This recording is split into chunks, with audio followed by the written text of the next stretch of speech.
came into work one day after balancing and it was absolutely fine. And I had a couple of 100 books of stamps on my computer that shouldn't have been there. So I reversed those out, and it then gave me a loss of £18,000. So I went back to my books and followed the recommendation of what to do.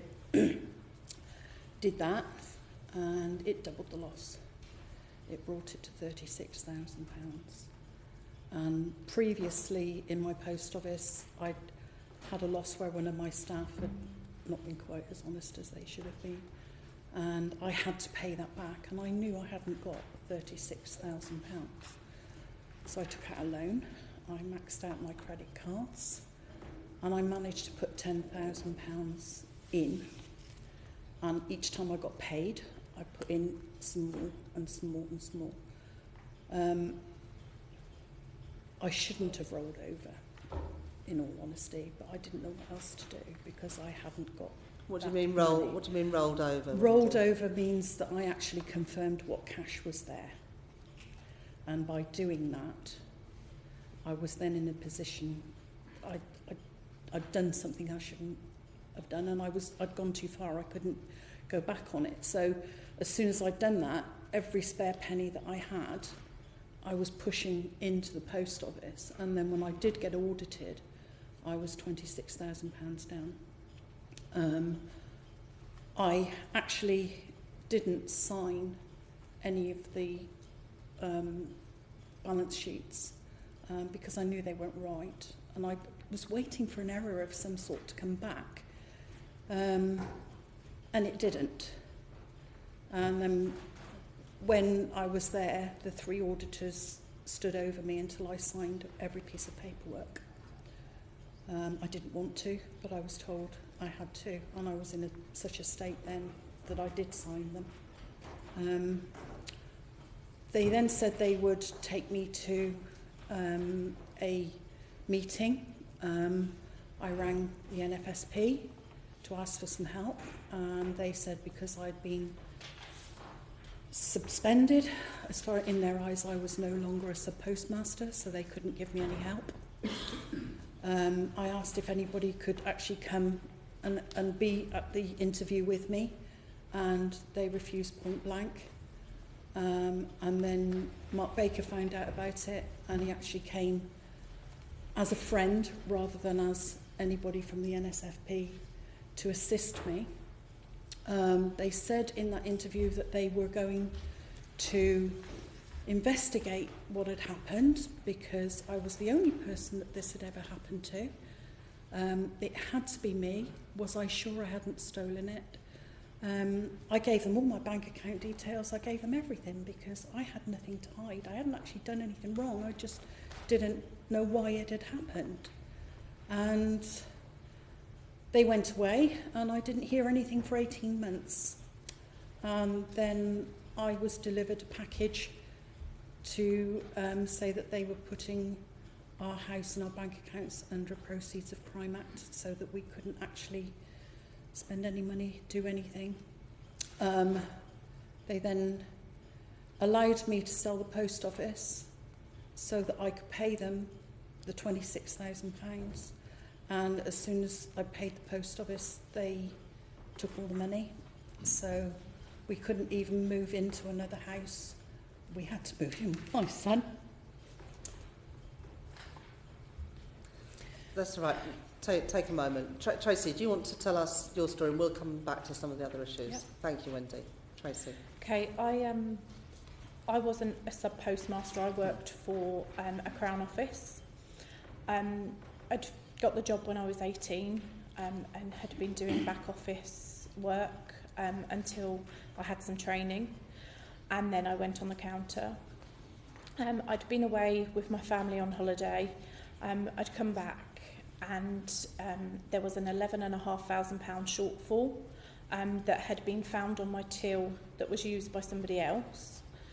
And I was asked to balance that till that day, which I did, and I found the discrepancy of £11,500. And then I was just asked to sign the paper, which naturally I just did, because the branch manager was looking into it. I was then allowed to go back on the counter, carry on with normal duties. It was some days later that I was then called into the office and was told that I was going to be questioned by the investigation team. I was then, at this stage, I wasn't part of the union at all. So at that stage, I agreed to have the interview. I wasn't under caution. I had a simple interview with the Post Office investigation team asking where the money had gone, not if there was any explanation as to where the money has gone, just where the money had gone.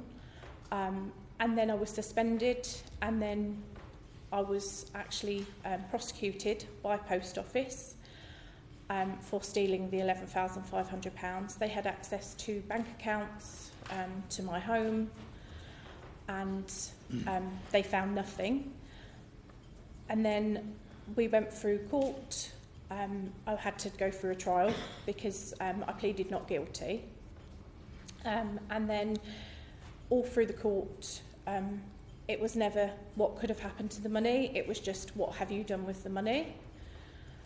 And then I was found guilty of stealing the money from my signature on the paperwork, on the till receipt. And then I was sentenced to 6 months in Holloway Prison. I did half of that sentence in Holloway, and then I came out and was 6 months on tag. Thank you. Thank you for both of you telling the story. Wendy, do you want to say anything else? I mean, I went to court. In court, the Post Office admitted I hadn't stolen any money, but proceeded to drop that charge if I would plead guilty to false accounting, which I did because I was terrified. And then I got 150 hours community service, walked out into the street and home and got spat at. And it's just been an absolute nightmare. Can I ask both of you when this happened? What year did this happen? The audit happened in 2008, and I didn't go to court until the end of October 2010. Mine was 2001, and I was in court in 2002. Thank you very much. Thank you both of you for telling your stories. I recognise it's not easy. Mark Horsley.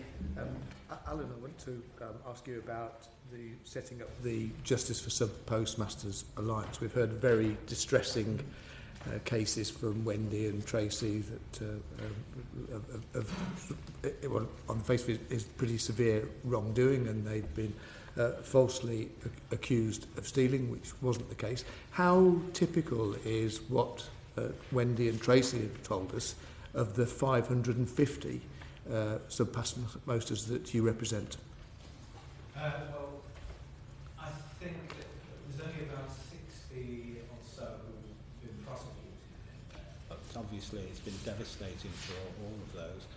But the rest of the group have suffered throughout all of that. I mean, that's why the group came together originally, the JFSA. It's because we suddenly found we'd been abandoned by every other organisation in there, so we had to group together. And the more we heard about the stories from other people, and they were horrendous stories, absolutely awful stories, it was something you just couldn't leave alone. It's something that had to be pursued. And was what Wendy and Tracy have told us typical? Oh, of course, yeah. Are the people whose lives have changed more significantly, or are there some who've managed to take it in their stride? Tell us about the people you represent a little more. Well, there's been suicides in there, there's been a huge amount of bankruptcies, houses repossessed, people can't get loans, can't get jobs. I mean, it's ruined families, totally families. And it's not just what it does to the individual themselves, it's also how they're seen in the local community as well, because a sub-postmaster is a community person as such in there, and they're recognised by everybody. And you lose standing in there, and everyone thinks, oh, you must have done something wrong. You know, it's horrific for everyone. And of the 550 you represent, are there any who are still employed by the Post Office, or have they all been forced to leave their jobs?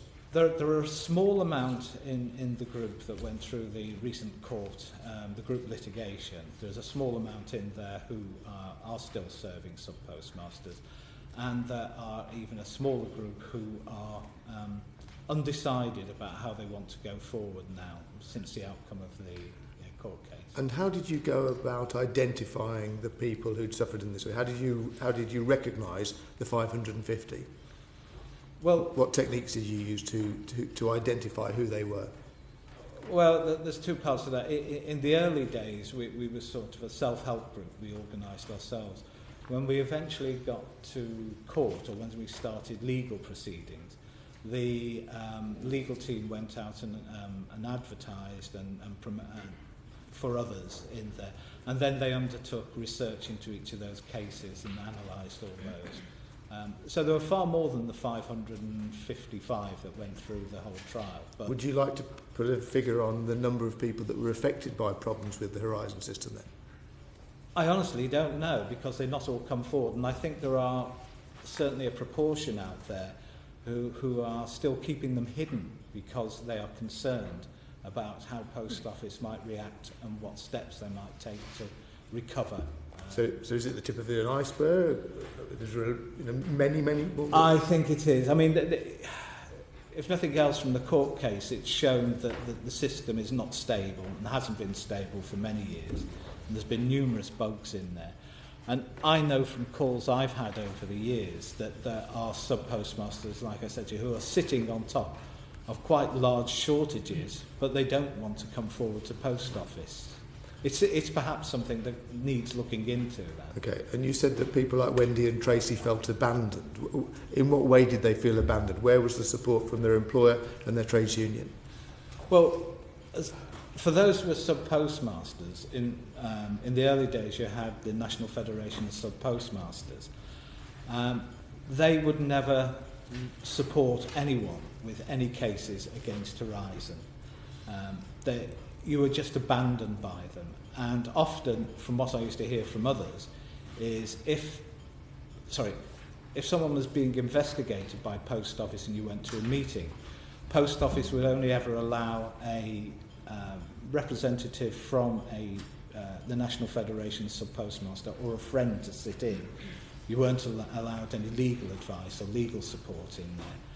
But when someone from the Federation turned up, from what I hear, they nearly always agreed with Post Office and often said to them, well, come on, own up, tell them what you did with the money type of approach. So there was a presumption of guilt?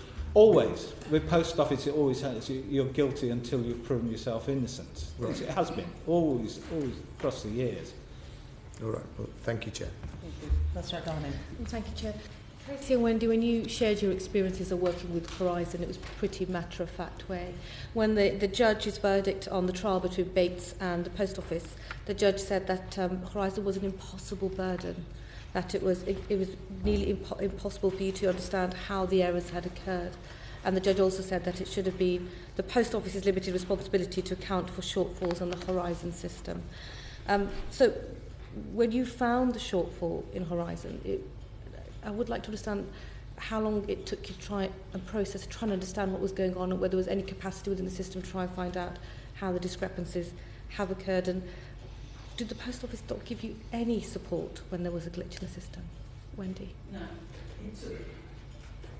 If you went back into Horizon, you would see that week after week after week, I was in my office until 10 o'clock at night, going through paperwork, trying to find why these stamps had appeared.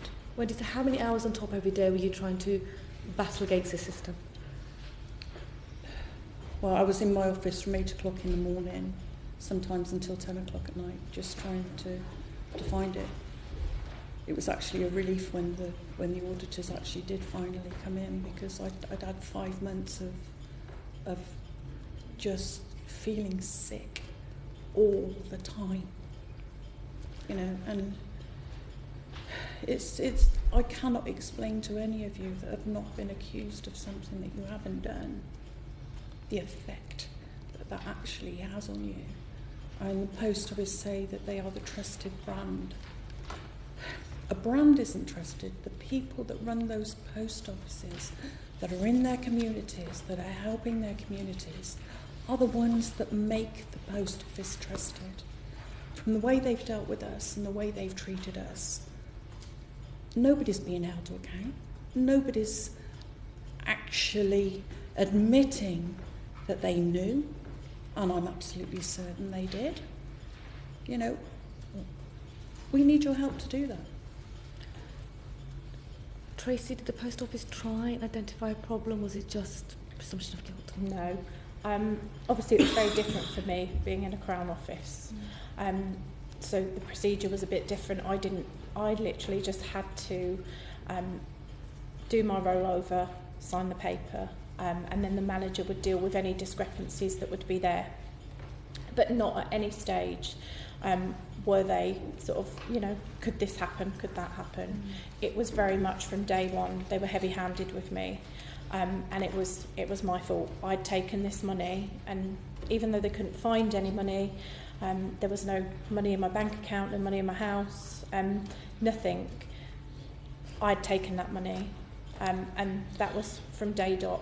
I'd stolen that money, and that's it. They just wanted to prosecute. And Tracy, you said you've been working there since you were 18. Were either of you given any extra training on top to use the system by any chance? No, only the normal training. I had a day at a local hotel. One day in a local hotel? Yeah. And no training on if problems occurred or how you'd... We had a booklet that came through once a week, but that was it. And finally from me, you've spoken about your experiences when you did finally reach out to the post office. I just want to try and get the practical sides. Tracy, you mentioned that there was an 18-month gap between you highlighting the problem to them coming back. Was that you? Forgive me. So when I went to the meeting, they said they would go away and investigate. Not at any time. Did they come back and ask any questions? In that 18 months? No. They didn't ask any questions. They didn't ask for any of the paperwork in the office. I didn't hear from any of them until I had the proceeds of Crime Act, and then had a thing to go to magistrates' court. Presented a problem, they had no evidence against you, they went away for 18 months and they came back and that was it. Yeah. Is that the same? And I pleaded not guilty right up until the day I was actually in court, when my barrister said to me, you will go to jail if you do not plead guilty. And so I did. That's the same for you, Tracy, as well? Yeah, obviously for me, they had no hard evidence. Mm-hmm. It was just the piece of paper with my signature on. Thank you. Thank you. Alan Brown. Thank you, Chair. I should yourself, first of all, and it's kind of already come out, but several campaigners have said that the Horizon incidents investigations has revealed that when there's disputes with sub-postmasters, basically the Post Office acts as judge, jury and executioner. So do you agree with that assessment? But importantly, if so, how do you think that could be addressed? Well, there needs to be far more transparency with Post Office, and they certainly do act as judge, jury and executioner. I mean, they always have done a very high-handed approach. I mean, you just going on about the length of time it took for people to be processed in there. It's quite common, from what I know, when there was a problem at a sub-post office for that sub-postmaster to be suspended. And those suspensions, and they wouldn't be earning anything during this time, those suspensions could go on for 6, 12, 18 months even before they actually found out what was happening to them.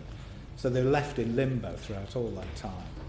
And that's Post Office being high-handed. I mean, even in my own case, my MP took it up at that time, wrote to Post Office about it, and Post Office said, we've undertaken a review of your case with a senior member of staff, and we've decided our decision was right in the first instance to terminate you with 3 months notice and not giving a reason. But I was never invited to any sort of hearing or anything like that. It all happened behind closed doors, and that seems to be their approach. It's their decision, their way, and that's it. Okay. We've already heard that didn't get much training in the way of the Horizon rollout. But see when you take up the position as a sub-postmaster, do the post office outline the roles and responsibilities and the legal implications in terms of the fact that they have the powers of prosecution? It won't be the Crown prosecution. Did they actually ever discuss that? I think this is one of the key points that came up in the court case, was when I don't know about this, but when I was taken on, all I received was a 7-page letter, conditions of appointment letter. I didn't see any other documents in there about it. Nothing else was addressed through the days of training I had with them, which was about 4, I think, on site. And when we fell out, they kept on referring to this 114-page sub-postmaster contract. And we found a huge amount of people never ever saw those, never ever came across them. And they were meant to have been received in theory before you took up the position and all sorts. And they were terrible contracts, and that was the one the judge took apart as saying it was totally unfair. Okay, and did the post office give any leeway in acknowledging the fact that some people hadn't seen the contracts, or again, was it just assumption that... There was never any paperwork to support the fact that you'd received it or been through it or spent time on it in there. They'd just turn around and say, oh, it was our standard practice to make sure every sub-postmaster received a full 114-page contract. That was it. They just said they did it, and that was it. Since then, have you seen any evidence of contrition, or the post office saying how they will actually change things in terms of what you call the presumption of guilt over innocence? Well, I mean, I've yet to be convinced that things will change at post office. Every time that sessions like this or things have come up in the media in the years gone by, there's been all these promises by post office how they're going to change their ways, how they're going to improve, and so on and so forth. Never happens. Post office is post office all the way through. It's like Nick Reed, the new CEO at Post Office. I did have a chat to him for 20 minutes, I think, late on last year. I do wish the guy well, but I think he's got an uphill struggle, because someone said to me recently, it's very much like a new coat on old paintwork. You know, it's rotten underneath. And quite seriously, what needs to happen is there needs to be, I think, like a judge-led inquiry into it. Chip away all the old paint off it and then put the new coat on top, and it should be a lot better from then. But until you get to the bottom of that, until you pull the whole thing apart, it will never improve. Okay, thank you. Thanks, Alan Bates, how did you feel when Second Sight were brought in to do an investigation? Highly suspicious. What do you mean by that? I thought they were being brought in by Post Office to try and bury the whole thing. Mm-hmm. But fortunately, associate who was supporting us, a professional associate, she came in and grilled Second Sight in front of, who was James Arbuthnot in those days, now Lord Arbuthnot. And at the end of the day, you know, she was quite happy that they were going to be quite fair. And they were excellent. They were very balanced in their approach. We thought it was going to be the right way forward, the right step forward. But although we started off in one direction, I'm afraid that mediation scheme finished up elsewhere. Do you think that the Post Office made full use of Second Sight? It's well, it seemed to start off with Post Office wanting the truth to be found and openness to be used throughout the whole of their investigation. But I think as more and more things started to surface, Post Office started to close down more and more and more. And no doubt Second Sight will tell you far more about this, but they found it almost impossible to find answers to things that are being raised. Okay, thank you. Sorry. Peter Kyle. Thank you, Chair. Post Office is a publicly owned organisation, so therefore has a different relationship with government than most organisations. Alan, did you get a sense that government, and particularly BEIS, which is the department which has the formal relationship with the Post Office, did you feel that BEIS and government was scrutinising this situation as the Horizon problem started to emerge? There was no evidence of it, if they were. It just seemed very much post office led throughout all of this. I mean, since then, we've had very serious concerns that they should have been looking into it far more than they did do. They should have been far more hands-on throughout all of this. And I often wondered if it had been the case where they were more hands-on, whether we'd have got into this position. You said you had contacted your local MP who had asked questions and got a response. There was no full contact with ministers or government in that period. Well, you're going right back to 2003, the end of 2004 then. There was, I did receive a copy of a letter my MP received from the minister at that time, who was Stephen Timms, and I think it said in that if I wasn't happy with my discussions with Post Office, I could consider taking legal action, which I did, but it took an awful long time to get there. Having thought about this for such a long time now, what do you think government realistically should have been doing, or do you think that it wasn't government's responsibility? It is. They're the sole shareholder, so they do have responsibility for it, without any doubt. They certainly. I mean, they had a seat on the board to start with. They, in theory, should have been hearing everything that was going on. I mean, there was even in discussions in 2016 at board level. There was documentation around at the time to say that the system was not fit for purpose, that Post Office didn't have the IT staff capable of running it. I mean, the writing was on the wall for them if they'd have taken any notice.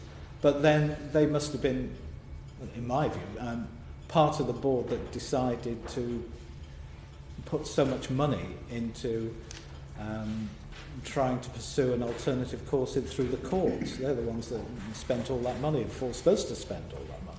Thank you. Tracy and Wendy, when this started to unfold and started to so profoundly impact your lives, did you get much support from the National Federation of Sub-Postmasters? None at all. No, mine was completely different, obviously being in a Crown branch. Wendy, did you reach out to them? Did you ask for help? I mean, I'd been in the NSFP, I'd even been to a couple of conferences. I was very proud of the fact that I was part of that organisation. But when it came to actually getting any help from them, no, they were not prepared to help me. If it hadn't been the fact that Mark Baker stood up and said, I'm not prepared not to come and help you, even though he'd been told not to, he came to help me. And even once he got into that interview, even though he was there, he was not allowed to say anything. I know it's really difficult for you, but I wonder if you could just tell us finally, how many, you were reaching out to them, you were communicating with them, you were explaining precisely what was happening. How frequent was your contact with them, which wasn't... I made about 5 or 6 phone calls originally, and then I had a phone call with someone, and I honestly can't remember who that was at the moment, and I asked for their support. They said as I was suspended, I was no longer a sub-postmaster in their eyes, so therefore they did not have any ability to help me. How would you describe their attitude towards you? Disgusting. To all of us. Absolutely disgusted with them. Thank you, Chair. Mark Jenkinson.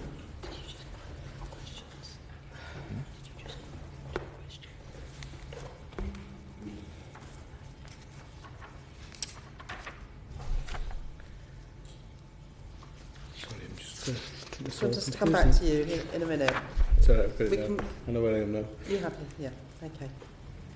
Okay. Alan, there was 555 sub-postmasters in the court case, you said. Many of those, it will have cost tens, if not hundreds of thousands of pounds. It's been reported that the Post Office have agreed to pay £58 million in compensation. As the lead claimant, how much do you think will actually reach sub-postmasters? It's quite an interesting question. there's 57.75 million to be accurate that they agreed as part of the settlement agreement to pay. The problem is the majority of that went on costs, and there's somewhere around about 11.5 million that will be spread out over the 555 people in the case. What I have heard quite a bit of recent is it's the lawyers that have earned all that money and the rest of it. And I'd like to try and set the record straight. The lawyers didn't earn that amount of money. Those were the costs for it. The lawyers actually, our lawyers cost about £15 million plus VAT. That was our legal. And that was both taking in, if you like, particulars of claim on 550 cases, analysing all this over 3 years, as well as preparing all the documentation. And then, of course, we had the barrister team as well as part and parcel of that. We then had to provide what's called after the event insurance as well, so that Post Office couldn't come back and sue each of the individuals in the group should we lose the case. And that was a multi-million-pound purchase as well for the group. So it's starting to stack up. We had to borrow that money from a commercial litigation firm, and the recognised standard for those, or costs for those people, is a multiple of 3 times what you've borrowed. So you pay about 3 times what you've borrowed plus your original stake or borrowing. Now, if you start to add up those figures that I've given you, you'll find that they go well above that 57.75 million, bearing in mind 11.5 of that's coming out of there. And I want to be very fair to both the funders and the lawyers in this, because they all took a substantial reduction in this, because they could see, right, I know they're commercial businesses and all the rest of it in there, but they could see the wrongs that had been done in this and the injustice, and they were highly supportive of us. I know it cost us, but I mean, it was the only way we could do it, otherwise we wouldn't have done anything. Now, one small interesting point about all of this is, well, another one is, the money we paid to lawyers and also for the insurance in there was subject to VAT, so government took a further £4 million almost off us. And if you think of that, where I said about the multiple of what we had to borrow to pay that, that was also a substantial charge to us throughout all of this, which is why we're so keen to try and recover the costs. Now, at an earlier time, in the original 2012-15 mediation scheme, there were a number of accountants, forensic accountants involved, providing statements for the individuals, so the claimants in there to go forward. And a lot of these were costed. And of a group of 39 of those that people sent me copies of their cases and their reports, they averaged their claims about £700,000 for each individual. So when you start to talk about dividing £11.5 million between 550, you can see we're not getting very far to try to recover any of the cost in there. Oh, may I just make one small further point on this? Those were our costs, post office costs in all of this. From what I know and from what I can estimate, we reckon that it's certainly over £100 million, possibly up to £120 million by the time you look at all the costs involved over the years. Right. So, each of you that has been affected by this, in your opinion, does the settlement reached with the Post Office represent justice for former postmasters? No. Alan, the government have said that it would announce a process for sub-postmasters that have suffered shortfalls, who are not part of the group litigation. Are you confident that the Post Office will treat those sub-postmasters fairly? No. I mean, anything that goes forward, anything else outside of what they had to pay or the court ordered them to pay, I have absolutely no faith in Post Office doing anything like that, unless there is external oversight and transparency in all of this. But if you just leave it to Post Office, they'll just fall back into their normal way of doing things. Okay, thanks, Chair. Wendy, you found a shortfall of £36,000 in your accounts, 10,000 of which you found money to put in to balance some of it, but there's 26,000. But you paid £10,000 of your own money. Tracy, I believe your family raised £11,500 to pay back that, even though we were told that the £11,500 would be to stop me from going to prison. But it didn't. But they paid it. Yeah, I did have to pay the £26,000 as well. So you have paid back £36,000 altogether. And then, of course, all the other costs and the personal and emotional costs. I had to sell my home and my business for £100,000 less than it was actually worth to be able to afford to pay them £26,000. Yeah. Alan Bates, the 11.5 or whatever the figure is that is going to be shared amongst the litigants, the claimants, will that be divided up equally? No, it's taken a long time, but eventually there's a formula in there, and I think people will hear probably the end of next week how much they're actually going to receive. But it's calculated across all 550 cases to be fair to what happened to them in their particular instance. No one's going to be happy with it. We know this. And that's why we're so keen to start with, recover the cost we had to pay out. At least then that could be spread out to the others and proportionally the same. So. And what happens now on this long journey to get justice for Wendy and Tracy and the others? You want a public inquiry. We have this inquiry, but it's not what you rightly demand. We're doing what we can, but you want a public inquiry. I want somebody to be held to account for what they did to us. And Tracy, what do you want? Yeah, I think there should be a judge-led inquiry. We need to get to the bottom of the people that have paid the money. Where has that money gone? So you mean by that your family paid back £11,500? Where has that money gone? I never took that money. Where is that money? I gave them £30,000. That's gone into their profits. I should be able to have that back. It was never a real figure. And Alan, do we have any idea in total how much money was paid back by the 550 people you're taking action on behalf? Not really, but you're talking of millions and millions of pounds in there.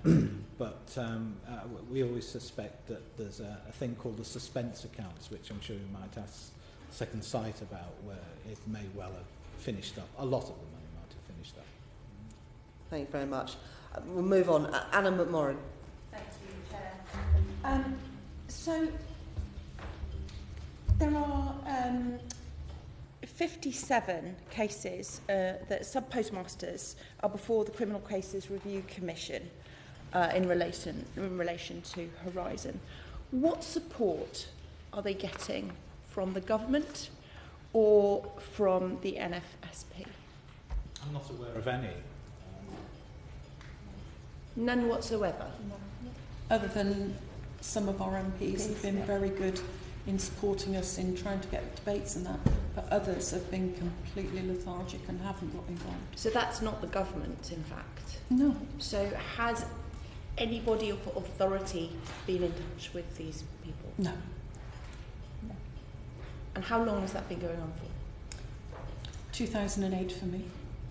Mine's been with the CCRC since 2015. That's quite popular. That's a reasonable answer, 2015.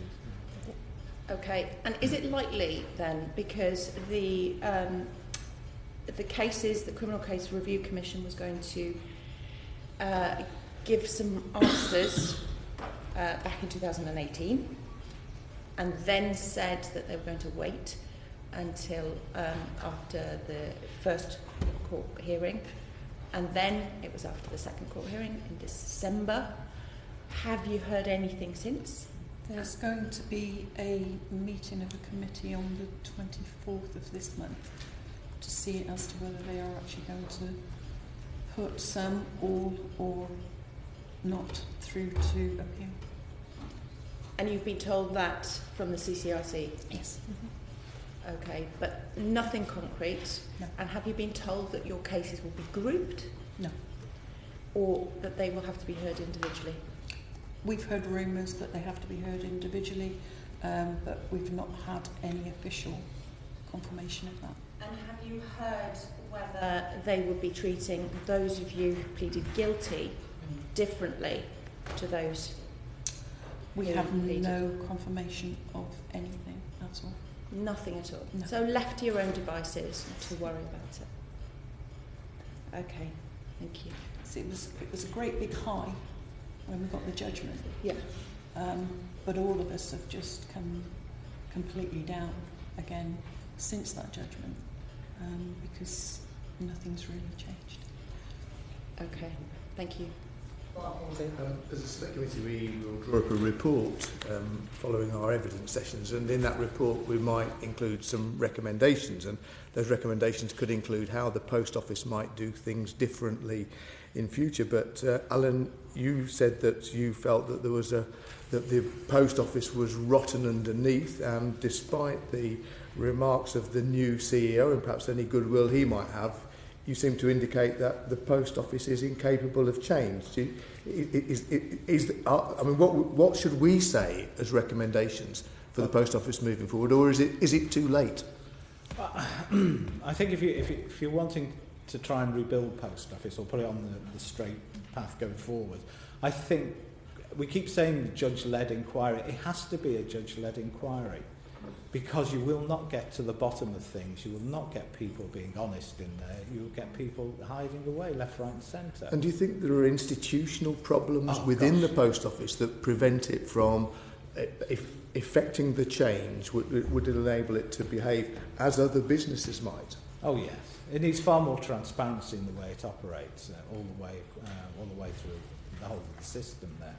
But I mean, you've got to clear out the dead wood, get rid of it, and you have to own up to what the do you mean by problems clearing out the dead wood? Are there personalities? There probably are personalities in there, because, as we all suspect, there are many people in there who knew a lot of what's happened, and they've known the truth throughout all of this. And why do you think they're not coming forward now, given the debate that took place in Parliament, this inquiry? Because of the culture within post office. There's this culture of nailing everything down. Nothing is wrong. It's always a postmaster that's from fault. We're perfect. We get on with our job. And then people get to the other end when they've worked their way through the system there, and then they're looking at their pensions and the security coming out the other end. And Wendy and Tracy, if we were to make recommendations of ways in which problems such as this might be prevented in future, are there any observations that you have, or any recommendations that you'd like to see us include? They've got to support the sub-postmasters. If there's an issue, they can't just go in there and blame all the time. They have to investigate. They have to find out what those issues are before they treat that person like a criminal. Tracy, would you? I would second that. I just think they need to investigate things more thoroughly and not just point the finger and be so heavy-handed. I didn't take any money, but from day one I was made to feel that that's what they thought, that's exactly what they thought, that's exactly what they'd done. And they just went full steam ahead and didn't care about anybody's feelings or anything. Because of the contract we'd signed, we were liable for any loss, whether it was negligence, whether it was theft, or anything the post office deemed to be a loss. Alan referred earlier to this 114-page contract. Presumably you hadn't seen that either, but you were bound by its terms. The one I had that I signed was 14 pages long. Right, so you were unaware of the existence of this bigger contract that set out these Obviously, obligations. I was told if there was any losses, I would have to make them good. But I trusted the post office. I trusted my own ability to run that post office. I didn't. If there was going to be a loss, it would be a small error. Yes. You know, or an error that the staff that I could make good without any issues. But when you're faced with something that isn't possible to find, it was the magnitude of the it's just impossible. Yeah. Okay. Thank you. Thank you, Chair. Paul Howard, do you want to come in? Just earlier on you referred to when the auditors were talking to you and you felt under pressure to sign the reports and things. Just as a follow-up to that, do you as sub-postmasters see the audit reports that they do? I mean, if the auditors do a report, do they actually give you that information after the fact? She did actually say that she'd made me, well, she didn't say she'd made me, she said she signed the reports while I was there. And when they do like an audit investigation like that, do they give you a report that says this is what we found and this is where the error is and this is what you must, yes. this is what must be wrong? Yeah, I mean, my previous audit, the post office had made a mistake and I was £8,000 up because of the mistake they'd made by sending me errors that weren't mine. But that was sorted out. You know, they were quite happy to take their money back rather than anything else. So, that, you know, that was fine. I've got no issues with that. It's the fact that as soon as, you know, you are just treated as if you're nothing and you're a criminal. You know. So it's like if they can look at the system and identify where the root cause was, that's fine. But if they couldn't identify where the root cause was, then it must be your fault. They didn't care because they knew we were going to give them money, whatever it was, because we were contracted to do that. Why are they going to investigate when we have to give them that money, irrespective? You know, I haven't seen no investigation. I've seen nothing to say that they investigated where my loss was. Sorry, that's part of the point I was trying to make in terms of an audit report. They didn't actually investigate where the loss was from. They just accepted it when it was their way around. The report is literally about what happened at that moment in that audit. Okay, thank you. It has nothing to do with any investigation. They told me they were going to investigate it, but I've never seen any, ever. May I make a further comment on that point there?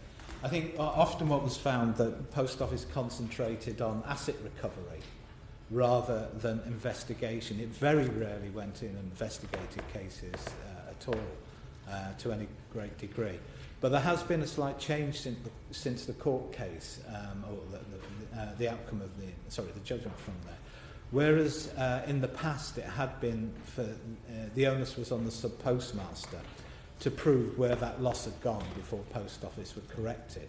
The judge has overturned that, and he now says it's down to Post Office to show where that loss has occurred and how it happened before the sub-postmaster's liable to pay. So there has been a fundamental change in there. Whether they've implicated it, I don't know, but there has been change. Thank you, that's useful to know. Thank you.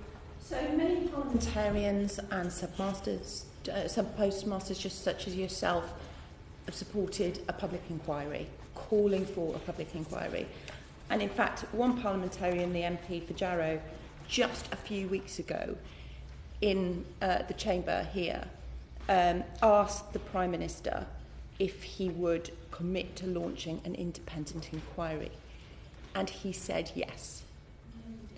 Okay, that's what it appears. So he said, I'm paraphrasing, but he said, I'm happy to commit to getting to the bottom of the matter in the way that she recommends. Yeah. Now, firstly, would you comment on that, any of you? And tell us how important is a public inquiry? Hugely. Hugely. We have to find out why, how, and who knew. Because you cannot carry on running that company and expect anybody to trust it in future. You know, how are you going to get new sub-postmasters to take on offices? Nobody will want an office. Offices are closing so quickly at the moment. And you will lose that community office out there that are serving a lot of your pensioners and a lot of places where all the banks are closing down. You're not going to have that structure out there, the way things are going.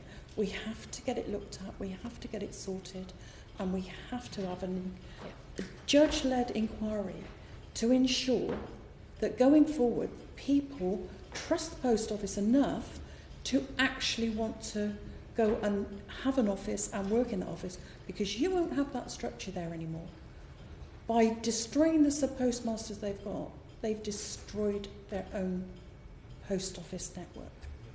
So what you're saying as well is that this needs to be a totally independent investigation. Yes, it does. It has to be judge-led. It has to be. Yeah.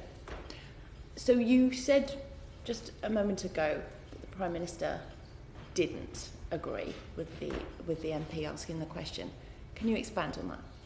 If he'd said yes, that would have been great, but he didn't. He did the usual politician thing, and he skirted around it, almost making the point that he will, but not actually saying yes. Okay. Yeah, we want somebody to say yes. And on the 5th of March, Lord Callanan, speaking for the government, said that the government will announce the next steps following the Prime Minister's announcement. So you haven't heard anything beyond that? Okay.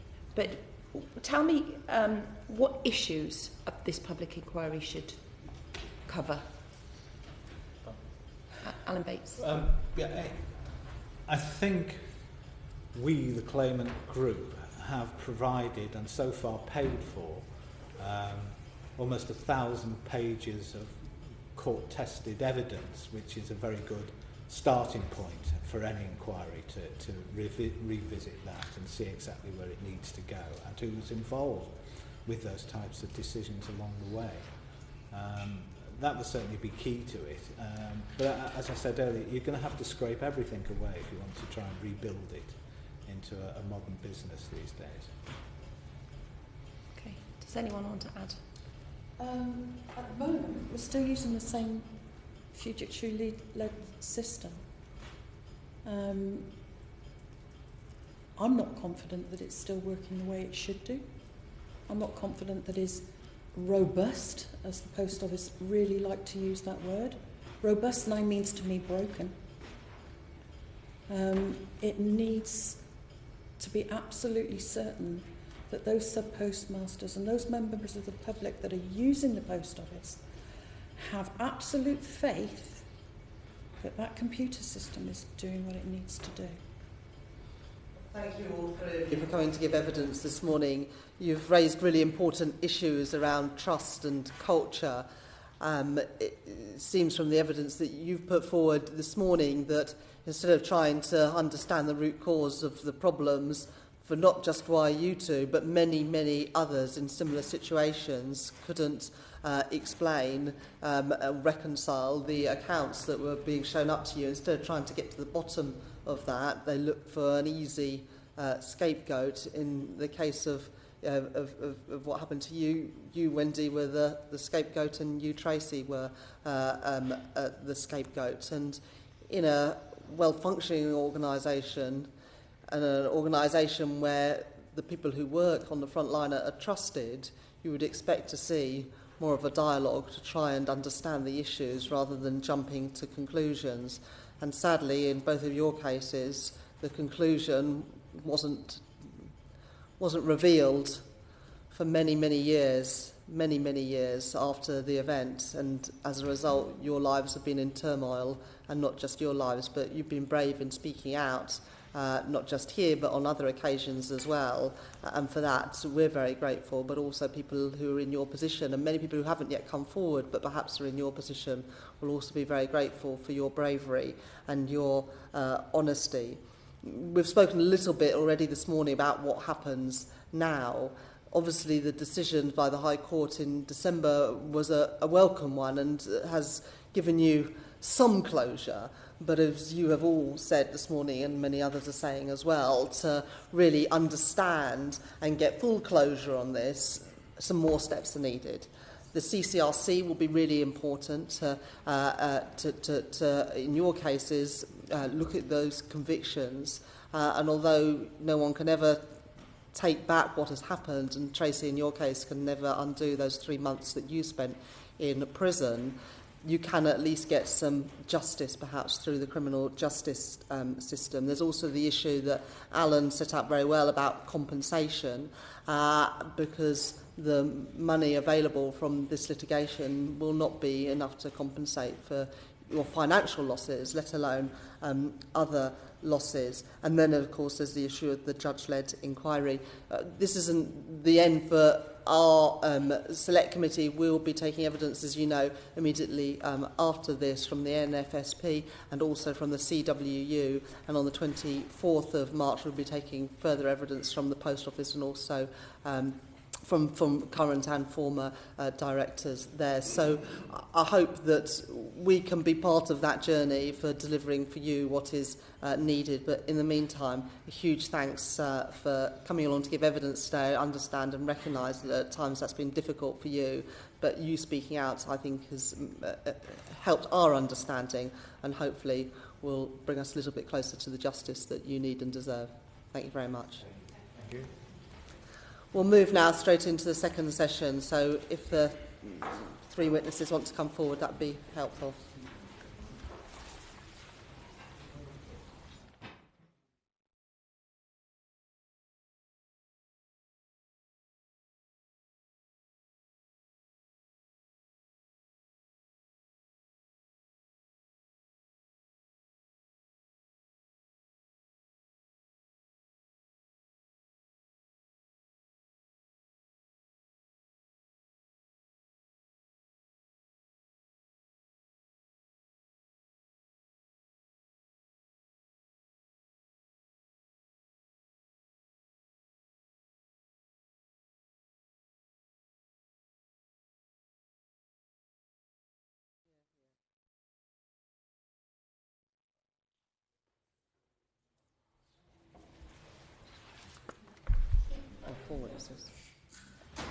Thank you very much to the four of you for coming to give evidence to our select committee this morning, and I think all of you were in for the previous session, so would have heard the evidence from Wendy, Tracy and from Alan as well. Can I start by asking you, Andy and Callum, the two trials which took place last year were damning, weren't they, to the Post Office and their behaviour towards sub-postmasters. What damage, perhaps Andy Fury first, what damage do you think it has done to the Post Office brand? Okay, good morning. First of all, may I thank and congratulate the committee for calling this inquiry. I'm very grateful for that. I think the damage that was done to the brand was irreparable. The Post Office purport, it's one of their slogans that they're the most trusted brand in the UK, and I believe society wants to believe that. And indeed, something like 17 million customer visits are made across the UK to 11,500 post offices per week. So it is a highly used public community service. But in terms of reputation, I think the mud that has been thrown at the post office, quite rightly, the mud that's been thrown will stick. And that's a problem because the customers need to have confidence that their financial transactions and their business they do are undertaken correctly and accurately through a system, and indeed the clients as well, to win new business, to win new contracts. Other clients have got to have faith that the Horizon system is fit for purpose, and I'm not convinced that it is today. Thank you very much. Callum, how would you answer that question on behalf of the National Federation of Sub-Postmasters? Well, I think if I can sort of just put a bit of context in that, and firstly, I am a former sub-postmaster myself, and is still someone who's an investor in the business. And I think sort of what's important to sort of say is that through the 20-odd years that Horizon has been in, what's actually we've heard today could actually have happened to me. Just to sort of give you a bit of background, so my wife and I bought our post office in 1995. We used an inheritance that I received sort of via my parents on behalf from my grandfather, and we've lived and worked in that. So that was at risk, that has been at risk. And I would say as far as the brand is concerned, I would say the brand is actually in 11,500 post offices. It's in the sub-postmasters themselves, it's in the people it's in the assistants, it's in the staff, It's in the people who actually work in it. It's about what they do, sort of day in, day out, sort of with, as Andy said, so do you think this has affected the Post Office brand at all, Callum? I would sort of say yes, it has, and it's actually, in essence, tarnished us as well by default. Okay, we'll come on to that perhaps in a little bit.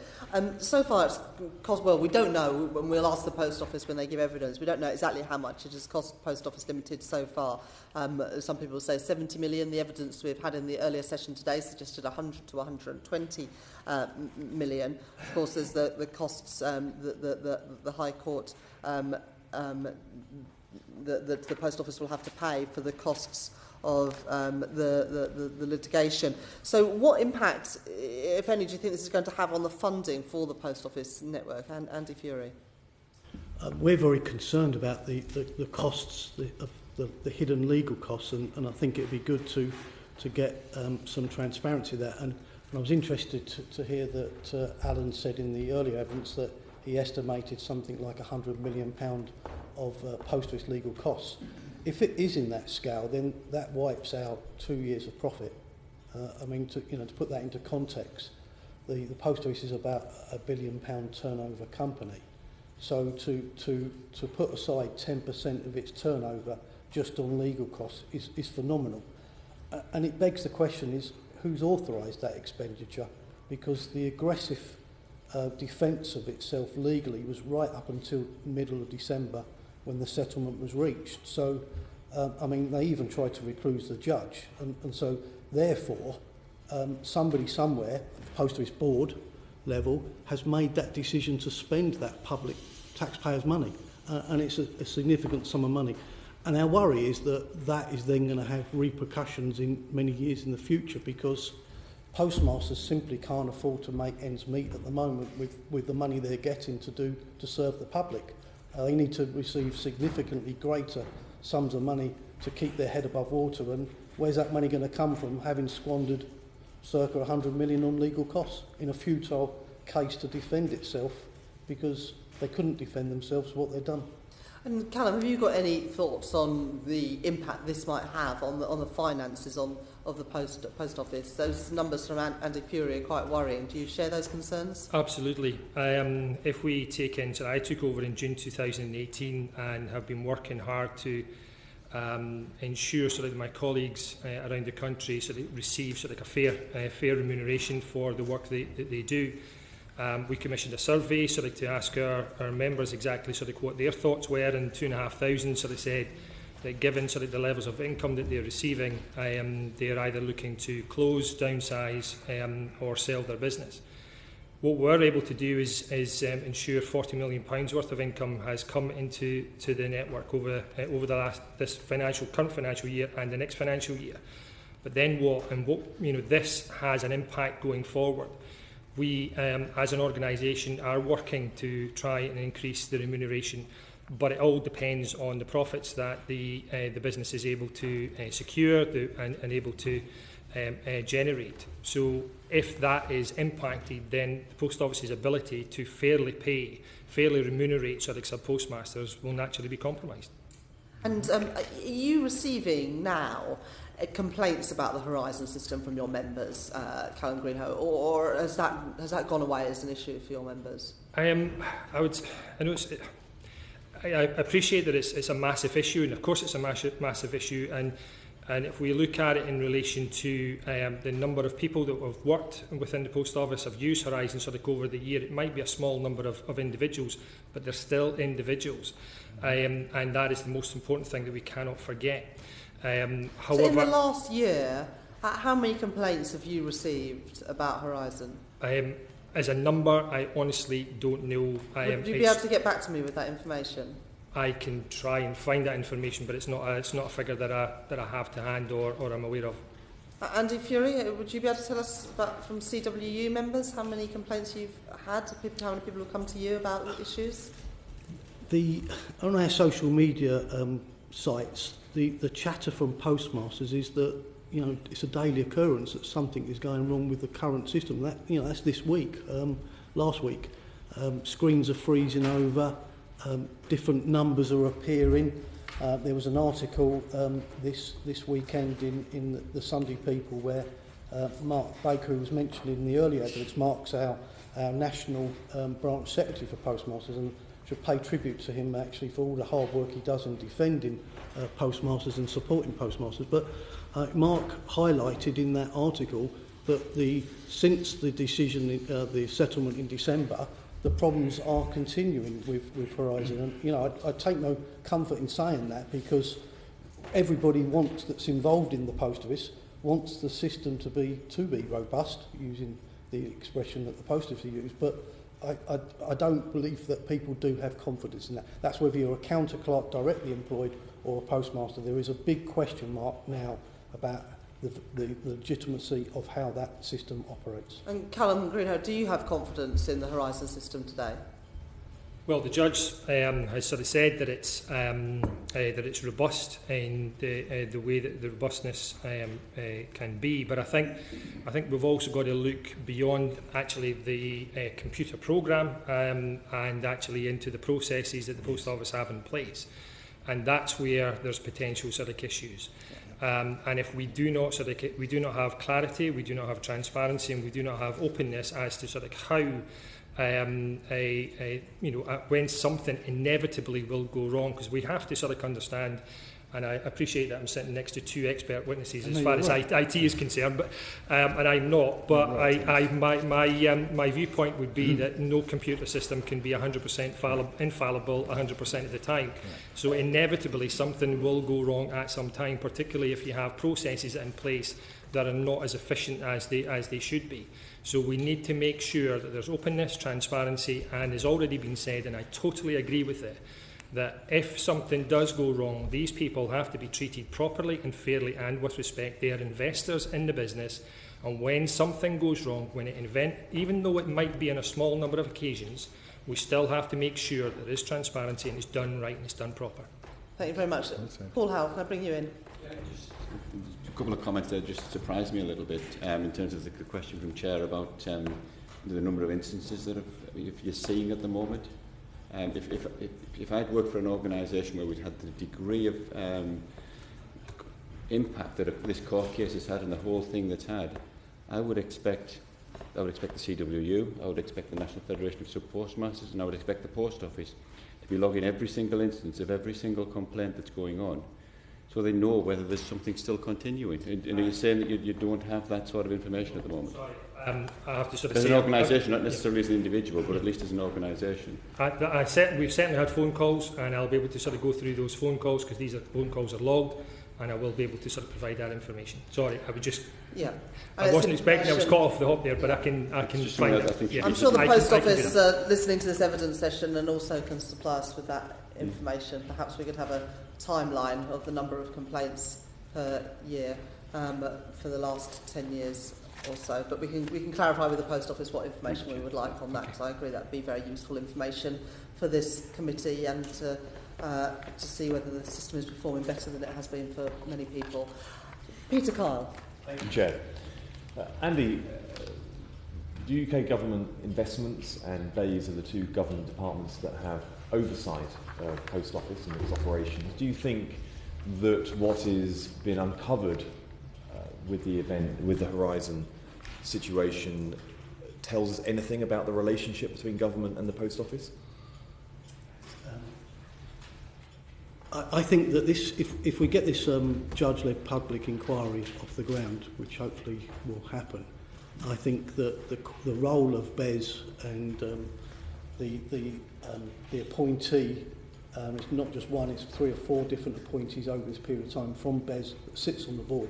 I think that the role of government and BES needs to be looked at very carefully here, because either BES government have turned a blind eye or overlooked things or been passive, or they're directly involved in this, and it'd be interesting to see some of the minutes of the board, Post Office board meetings of when they discussed how they were going to defend themselves and oppose the group litigation that came about. So I think, yes, that it's not just the Post Office that's culpable here. I believe that BES and the civil servants that were on the Post Office board are culpable here as well. Callum, do you have any thoughts? Do you agree with that? Well, I think so. Like, if we consider sort of the time period that we're talking about 3 different government administrations. So Labour, obviously, sort of back in the noughties, then the Liberal Democrats, and now obviously Conservatives.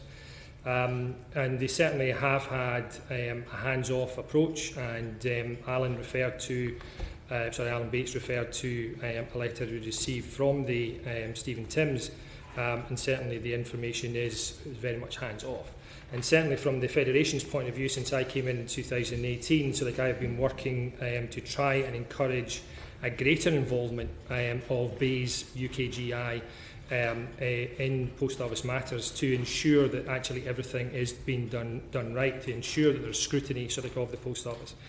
Not only that, I feel that we need, as I've said earlier on, so that I'm an investor in the business, my colleagues are investors in the business, and we do not have, as investors in the business, we do not have a say on the board of the Post Office.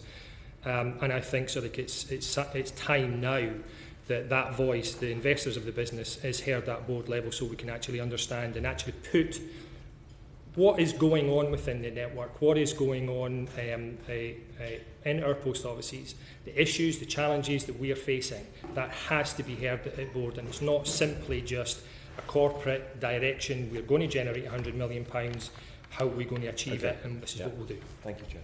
Thank you. Alan Brown. Thanks, Chair.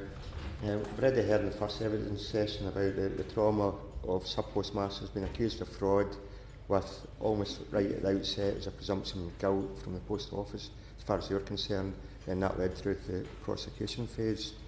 So, Callum, can you advise, when these individual postmasters were accused, what support did you offer them in that process?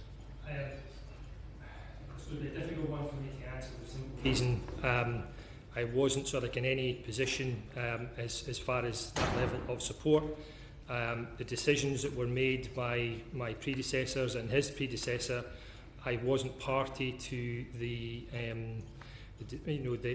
policy that the Federation sort of took at that time. What I can talk about is what I'm doing now since I took over, and the changes that I'm making to ensure that sort of going now and going forward, if as and when something does go wrong, the representation that sub-postmasters receive is as good as the membership require and deserve. So if the committee feels that they want to sort of ask my predecessors to come along, then feel free to sort of answer for the decisions that they made. Because quite frankly, to hear sort of what Wendy sort of said, I'm not, I'm very sorry in one sense that actually that was the experience that they had. Certainly should not be. Right, okay, I'll maybe probably a wee bit on some of the comments from predecessor anyway, but we also heard in previous session as well that the Federation wouldn't represent former postmasters because they're not deemed postmasters sub-postmasters anymore. Is that correct, and is that the right stance? Certainly shouldn't be the case. Certainly shouldn't have been the case. So you believe it should represent all those that need help? Has policy changed since, or should that always have been the case? Certainly, my understanding, my recollection, so that's exactly how it should be. It should not be a case of, if you're a member, and that's it. As far as I'm concerned, and one of the comments that was made in relation about not having legal representation, I know that there has been my own personal instances when I've been sort of helping and supporting postmasters. I've looked at the case, I've seen the sort of severity of it, and I've actually got legal representation in there at the time when the interview was taking place to make sure that the member was getting the best advice they possibly can. So Wendy was wrongly advised then by the NFSP when she contacted I can't comment on that, so I don't know. Sort of back in 2000, and what happened in 2008, for my part, that's not how I would look at it. What was the policy of your organisation? You're saying the policy has now changed. You're saying this very clearly that it's always been the policy of your organisation to support people who were previously sub-postmasters. The evidence we heard from the previous panel was that didn't happen then. Well, you're saying that your predecessors acted wrongly at that time. Well, I know what you're trying to press me on, and maybe I've misspoken. I just or want to get to something the like that, truth, Mr. Greenhill. We're not trying to test you on anything. No, I'm just trying to... Can you wait for me to finish asking the question? We're trying to establish, Mr. Greenhill, the truth, because the truth has been denied for many people for a long time. Your organisation has some role in this, and so we're trying to establish whether the evidence we heard this morning from Wendy Buffery, that she was told that she couldn't be represented because she was no longer a sub-postmaster, whether she was given the wrong advice by your union, by your organisation, or whether your policy has changed since 2008. Can I check and come back on that then? Because certainly fundamental. Yes, fundamental, and I will check and sort of come back on that. Okay. Okay, we look forward to receiving that information. And perhaps you could look into what happened in Wendy's particular situation as well. If that's possible, we would like to understand what happened if it's to Wendy. possible, so we're talking 2008, whether we have the records now, I honestly don't know, but I'll certainly try and see what I can do. Very briefly from Peter Cullen, then Alan, sorry Thank you. interrupt you. Callum, Wendy in the previous session says that she was disgusted by the service that she got from your organisation. She outlined her situation and the reason why she was disgusted. When you sat there and listened to her, were you disgusted by the service that she got? Yeah, I remember, as I said right at the start, I'm a postmaster. This could have happened to me. You know, so that's why I've said, and I'll reiterate it. So, like, I'm sorry that they haven't received the help and support that they feel that they should have. Okay. And it's certainly not, for me, certainly not so like how I look at things, and it's certainly not the way that I'm trying to take the Federation forward. Thank you. Thank you. Alan Brown. And just ask yourself, so what's your assessment of the support the accused sub-postmasters are given, and how does that compare to the representation you gave your members that represent or work in the Crown Post offices?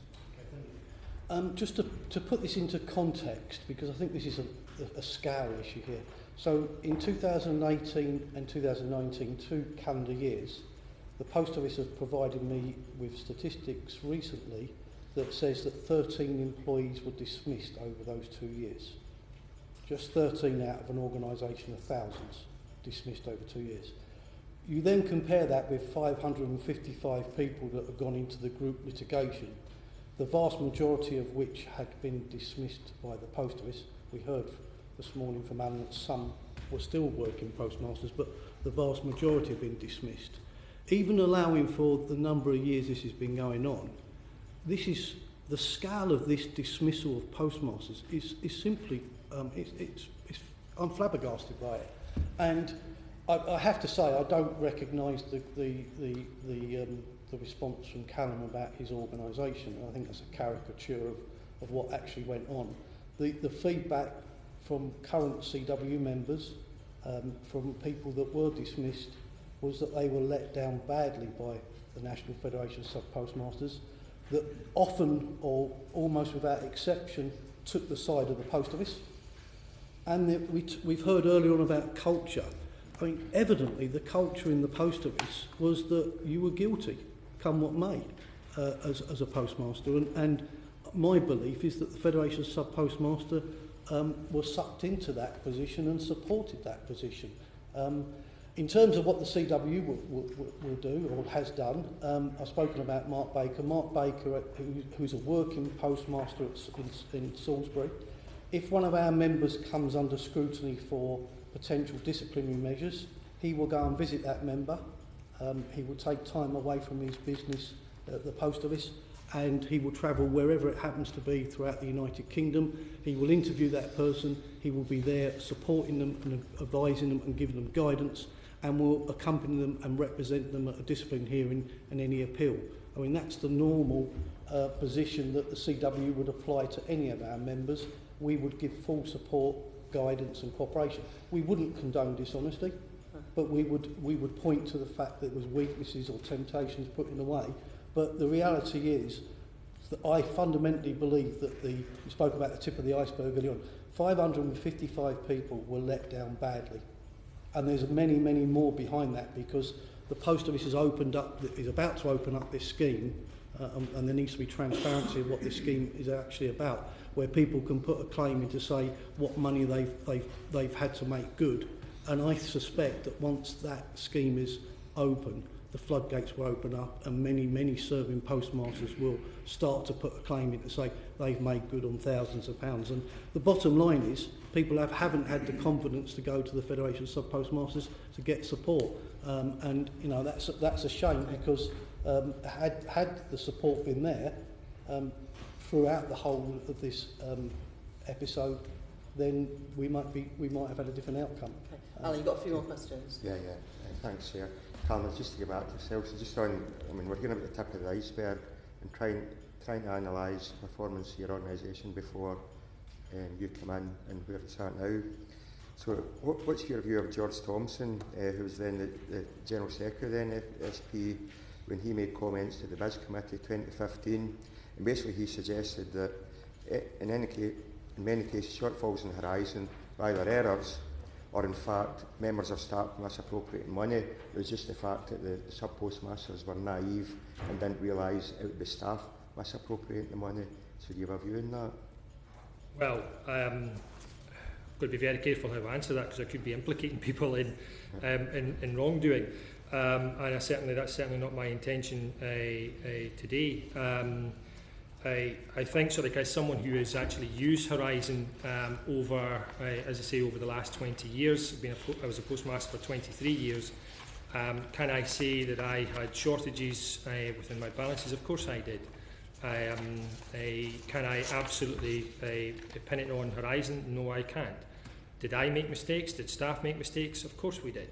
And you know, that's a reality that we cannot get away from. But this is something different. So that here, I think, is what we're trying to put forward. Is that what the people are saying is that actually it wasn't a mistake, it wasn't misappropriation of the funds, that actually it was purely and utterly down to Horizon, and that's the reason why the mistakes, that's the reason why the shortage occurred. I'm not a lawyer, and certainly the judge has indicated that there's certainly bugs, errors, and defects with Horizon, and also within the way that the Post Office treated sort of these people. But to specifically go down the route of saying that it was, as far as what George is concerned, do I agree with his statement? In some ways, yes, but in other ways, no. What I can say is that when I came onto the board of the NFSP in 2016, my first board meeting, I challenged George along with a colleague from Wales, because our view was that our computer system cannot be 100% of the time. So certainly I didn't share the same view as he did. And certainly since I took over in 2018, I've been trying to put forward a different viewpoint, a different culture within the NFSP, that is absolutely clarity of the sub-postmaster is the heart of everything that we do. So does that mean you would also disagree with the view he expressed that Horizon is fantastically robust and therefore need to be effectively aware of making complaints, because that might make major clients like DWP and the DVLA think twice about re-signing contracts with the Post Office. So therefore the bigger business picture is much more important than complaints and representing members. I can't answer. Sorry, if you're asking me if I disagree with it, yes, but I can't answer for his comments. Sorry. So, what changes are in place then that would perhaps make the Federation more reactive to complaints that are coming from the members, rather than represent what seems to be the business case? Yeah. So what I'm doing is we have some legal advice that we are taking. I have appointed an individual on the board of the NFSP to have a responsibility for legal and regulatory. We are going through the whole contract with this solicitor, and also the processes that the Post Office use to just when something goes wrong, and on that basis put in place training programmes for anyone who would be giving advice and giving support, and also record keeping, because that is the biggest and most important, and doing that centrally. In the past, it may have been sort of like a postmaster, a branch secretary that going out, and actually centrally we wouldn't have known that there was actually an issue. And I think this is something that's also important. We can't actually sort of say for guaranteeing. We don't know actually how many of the individuals actually came to the NFSP for help. That is something we honestly don't know. So we're trying to sort of we're putting in place a centralised a computer management system, that if any case along this line happens, it is logged, who is dealing with it, and we can check that, and we can make sure there's consistency across the country, and ensure that there's consistency in the level of support that postmasters receive. Thank you. Just to double check if it's okay. So you're saying going forward, if there's representations made to yourself, your organisation will always be able to track them and know the scale of the problem? Yeah. Yeah. Thank you. That is our Paul Howe. Last year, in the case of Bates and the Post Office, the judge stated the NFSP is not an organisation independent of the Post Office, and that there was evidence in the past that they'd put their own interests in funding of its future above the interest of its members. How do you respond to that? Okay. So firstly, I'll refer to the answer we provided to the Select Committee in May of last year. But to add to this, I think some of the... as I've been thinking about it, there is what is known as the law of cause and effect. And by that, something that happens in 2003 can have a detrimental impact on what happens in 2015. But it's absolutely impossible for what happened in 2015 to impact what happened in 2003.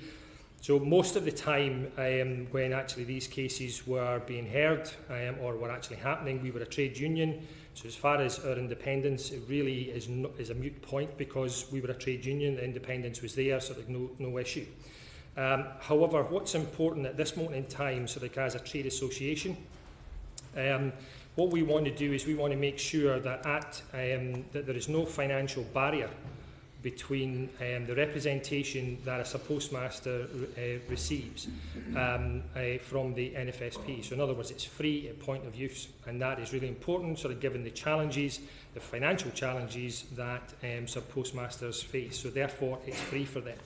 The other aspect that the judge didn't mention, sort of within his verdict, was actually clause 31 sort of the grant framework agreement, and in that clause it allows the Federation to take the Post Office to external mediation. Certainly the view of the Federation is one of resolution rather than prosecution, and as we can see, what we're talking about here is something that has taken 10 years to get to this point. The legal costs that have been incurred on both sides are astronomical. Certainly, as I say, so it would be the wish of or the desire of the NFSP, our aim, our goal, to ensure that certainly nothing like this can ever happen again, and that rather than going down the course of litigation, that we can actually have proper mediation. And of course, we've got to look at it from the basis. How would it look to the Post Office if the NFSP took the Post Office to an external mediator, and if that external mediator agreed with us? The Post Office would have no other option than to actually change its policy or agree with us or do whatever it was, or change whatever it was that we felt was worthy of actually taking the Post Office to that degree. There's a lot in there. Andy, would you like to comment? I'm a bit bemused by that last answer, because I'm not aware of the Federation of Sub-Postmasters ever taking the Post Office to an external mediator. I've certainly spent my time in ACAS. I've almost felt like I had a season ticket there in recent years with the disputes we've had with the Post Office. Look, I think, first and foremost, the certification officer struck the Federation of Sub-Post Offices off as a trade union on the 13th of January 2014. They were a trade union up until that point. but they haven't been since the 13th of January 2014 because some Federation members took a case against their own union to the certification officer, and that certification officer struck them off as a trade union. The other issue that is quite evident that the Fed are an arm of Post Office, and it's what I gave evidence to on last year, is the commercial agreement for funding the Federation for 10 years, where no sub-postmaster actually actively joins the Federation of Sub-Postmasters. They are auto-enrolled into the Federation of Sub-Postmasters, and their subscription for that trade association, formerly a union, that subscription is paid directly by the Post Office. And to me, that's just fundamentally wrong. Taxpayers' money is being used to fund the Federation of Sub-Postmasters by the Post Office. And, you don't bite the hand that feeds you. And I think there is a real issue here about the longevity of that agreement, because is it a good use of taxpayers' money? Is the Post Office getting value for money? And does it enable the Federation to operate independent of the Post Office? My personal opinion is that it doesn't. And the proof has been in the pudding, because the vast majority of the 555 litigants in the group litigation were not supported by the Federation over that period of time, and ultimately ended up being dismissed. Thanks, Andy. Just come back to you on that, Callum, that the crux of the question in the first instance was about how your members could have faith in you in that situation. And do you, regardless of the actual, who's paying the piper and all that sort of thing, how can your members have faith with you that you're delivering what you need to do? Well, that's what I've been trying to sort of explain. So just to interrupt you before you start, I'll ask the question slightly different. Do you think they have faith in you?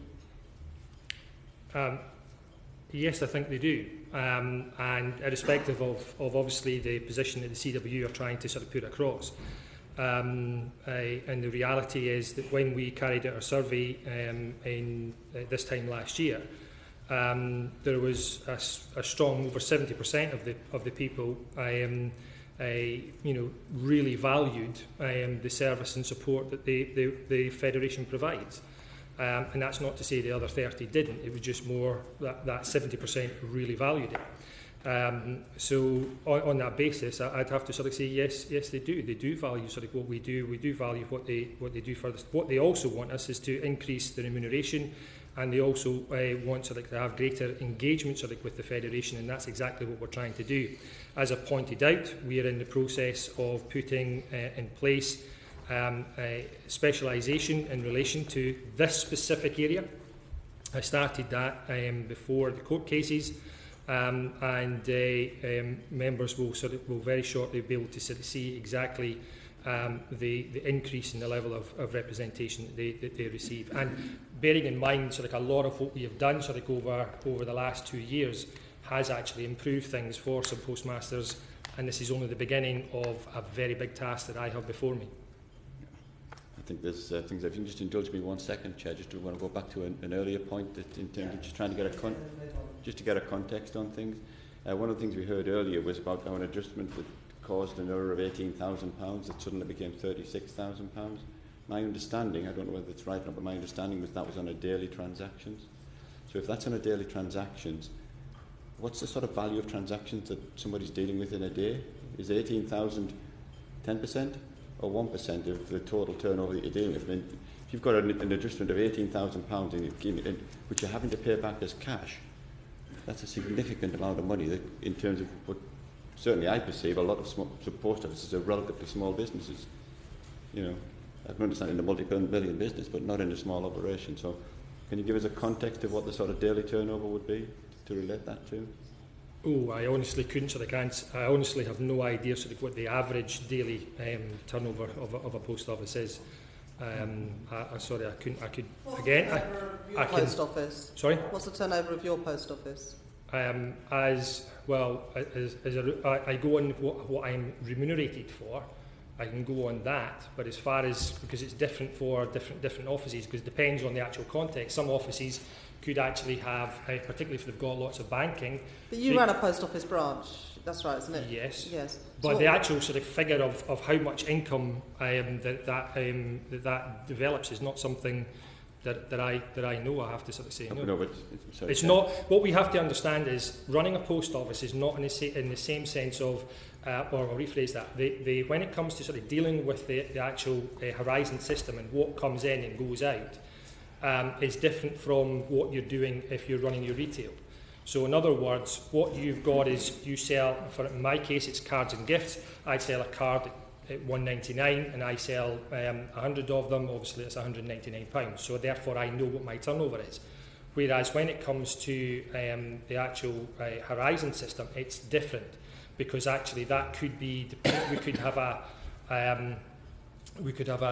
large banking deposit, and I'm conscious obviously this is being recorded, so I'm not going to go into the figures, but it could be a large, and there could be several of those. Not only that, you could also have a financial services where there's a large deposit that sort of goes in. So it's difficult to sort of say specifically exactly what, if you're talking that top line.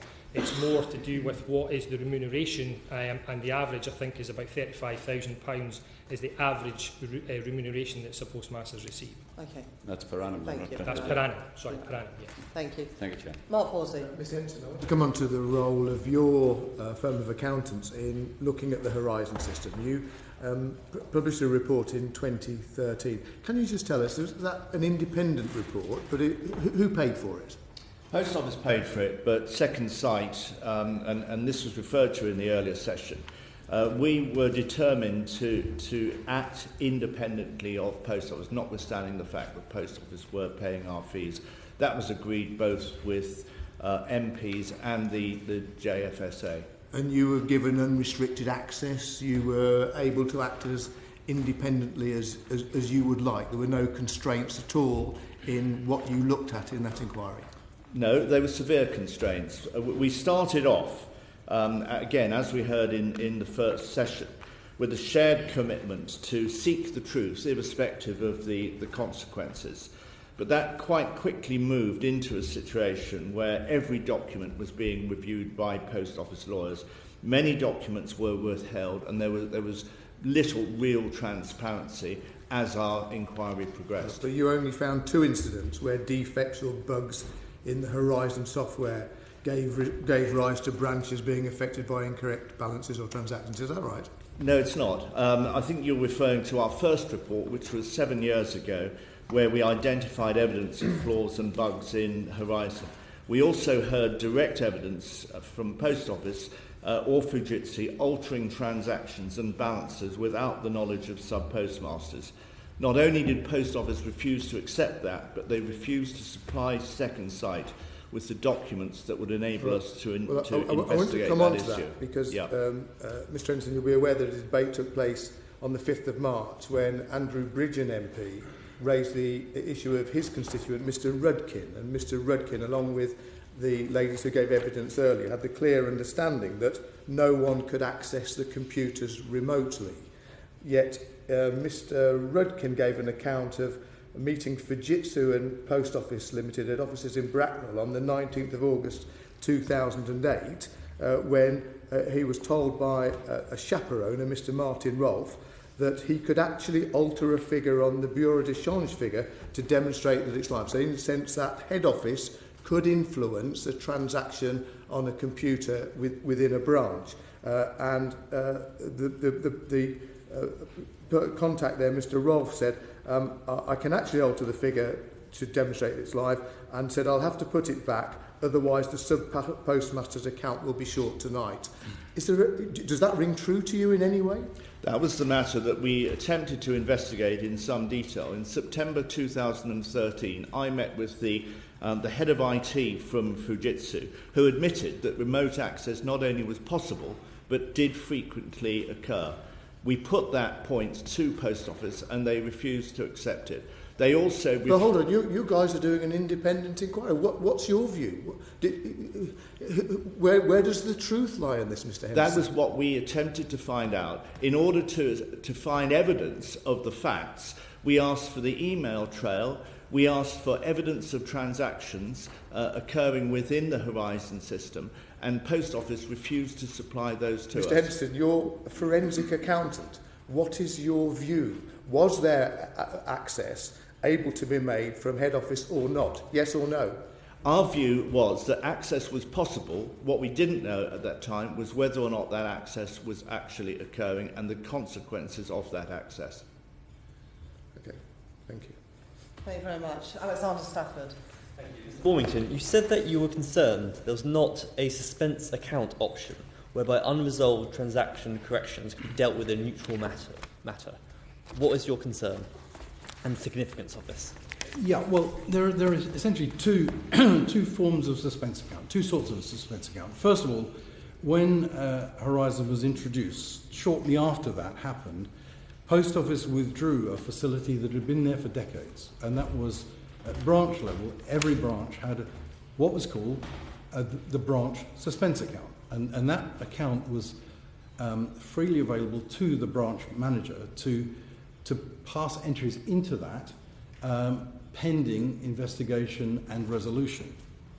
Now, effectively, that enabled the branch manager or the staff to pass that shortfall or surplus forward to the next trading period. Trading period is 4 or 5 weeks, which would give them time to investigate what had happened. So that's what the branch trading account was all about.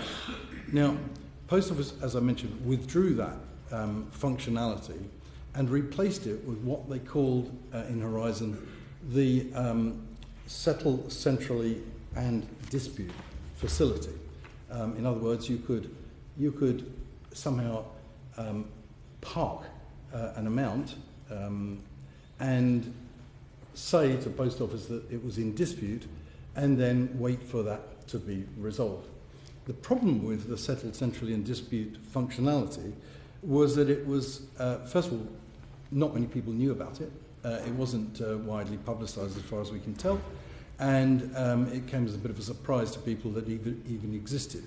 And there were flaws within the process because essentially shortfalls within that process, not least the individuals trying to use that facility, if they knew it existed, were limited by way of the amount, in terms of the amount that could be put in there. So, for example, the entries you've heard about, it would have been fine if the shortfall was £500, but if it was £18,000, there was a limit that essentially Post Office would say, you can't put that entry in there, it's far too big. And the limit was calculated based on the salary of the postmaster. So that replacement, if the postmaster was unable to make use of the settle centrally and dispute function, what we found was that many of them had virtually no alternative but to essentially buy time by increasing the cash balance, as you've heard one of the witnesses say earlier, pretending that there was more cash in the till than there was in order to buy time, and by doing that, in effect, they were committing the offence of false accounting. They were, in a sense, forced to do that. Now, a related issue, the second sort of suspense account that I referred to earlier, is that Post Office itself had multiple suspense accounts, although when we challenged them on that, they said they didn't know what we were talking about. Every client relationship that Post Office has, and the clients are NSI, National Savings Investment, Camelot, Bank of Ireland, Santander, and so on, HMRC.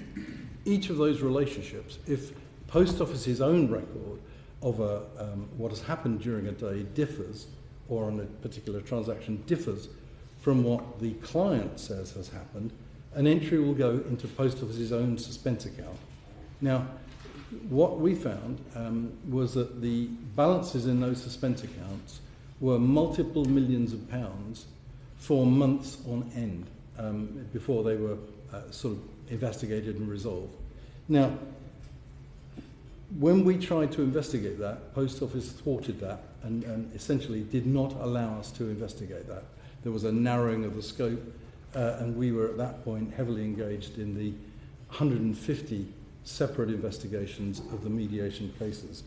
So we weren't allowed to follow up on entries that we suspected had gone into the Post Office suspense accounts, and from there, of course, 3 years later, those entries were siphoned off into Post Office's own profit and loss account, and from there, of course, into a reduction in the amount of funding that the taxpayer was providing to the company.